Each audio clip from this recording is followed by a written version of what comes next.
မိသားဘယ်သူပို့ပေးတယ်လို့ထင်နော်ဟမ်ကြည်ကြည်လေးကြောလေးမိလေးအမေမာဦးဩအမေနာမည်မာဦးရဲ့လားဩမမေနဲ့ခွဲရဘယ်နှစ်ရှိပြီရောမင်းငယ်လေးနှစ်လောက်ရှိပြီမမေကဒီလိုမျိုးမိမိကိုပျော်ရွှင်အောင်လုပ်ပြီးတော့မိမိလေးရရင်ထဲမှာဘယ်လိုခံစားရတော့မမေသိအောင်ပြောပြအောင်နော်မမေကိုဒါပို့ပေးရမှာနော်ရင်ထဲမှာမိမိလေးကဘယ်လိုခံစားရတော့ပြောကြည့်ပါ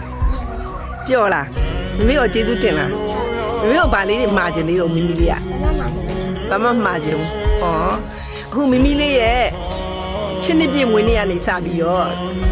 အသက်ရာကျော်ခြေသည့်တိုင်အောင်စိတ်ရဲ့ကျန်းမာခြင်းကိုယ့်ရဲ့ချမ်းသာခြင်းတွေလည်းတလုံးတစ်ဝပြည့်စုံပြီးတော့ဖေဖေမေမေဖိုးဖိုးဖွားဖွားဆွေမျိုးများရဲ့အားကိုးအားထားပြုလောက်တော့သမီးကောင်းရဲ့နာလေးဖြစ်ပါစေလို့ဆုတောင်းမေတ္တာပို့တာပေးပါတယ်နော်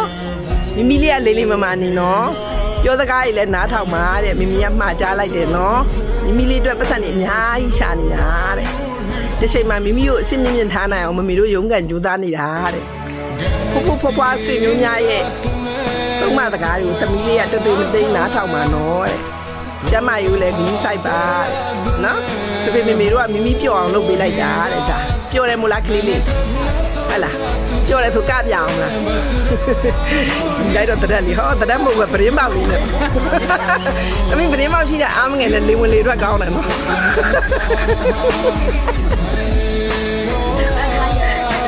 ဖွားဖွားကြီးလာဖွားဖွားလည်းလွမ်းကြီးလာပို့อ่ะမတရားလေးဖြစ်သွားဖွားဖွားလည်းမင်းများလိုက်ပါအောင်ပါလေးဖွားဖွားလွမ်းကြီးလေး